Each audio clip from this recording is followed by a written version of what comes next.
అన్న విన్నామా మనం? మధ్యప్రదేశ్ ముఖ్యమంత్రి కానీ లేకపోతే రాజస్థాన్ ముఖ్యమంత్రి, మన రాజస్థాన్ ముఖ్యమంత్రి కూడా, ఛత్తీస్గఢ్ ముఖ్యమంత్రి కానీ, అంతకుముందు అంటే మధ్యప్రదేశ్ అంటే ఆయన పేరు కనబడేది శివరాజ్ సింగ్ చౌహాన్ అని, రాజస్థాన్ అంటే సింధు పేరు కనబడేది వసుంధరా సింగ్ పేరు, ఛత్తీస్గఢ్ అంటే రావణ్ సింగ్ పేరు. ఇప్పుడు ఎక్కడ ఉన్నారు వాళ్ళు? బేసిక్గా బీజేపీ అట్లా లెక్కేయదు. భవిష్యత్తుకి ఎలా ఉంటుంది, క్యాస్ట్ ఈక్వేషన్ చూస్తుంది, అడ్మినిస్ట్రేషన్ ప్లానింగ్ చూస్తుంది. వాళ్ళు పెట్టిన వాళ్ళు అయితే సక్సెస్ అవ్వబట్టినే కదా. మధ్యప్రదేశ్లో 20 ఏళ్ళ నుంచి అధికారంలో ఉంది, ఛత్తీస్గఢ్లో 15 ఏళ్ళ నుండి మధ్యలో ఒక టర్మ్ పోయినా మళ్ళీ వచ్చింది. అడ్మినిస్ట్రేరియల్లో ఒక స్ట్రాటజిక్గా పోతారు వాళ్ళు. ఎవరినైనా అది సువేందు అధికారినే తేవచ్చు, లేదా ఇంకొకరినైనా తేవచ్చు.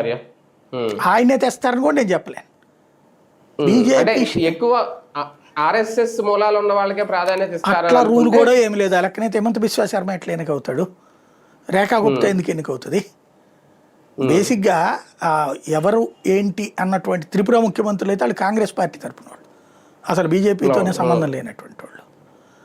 కాబట్టి అట్లాంటి లెక్కలే ఉండవు.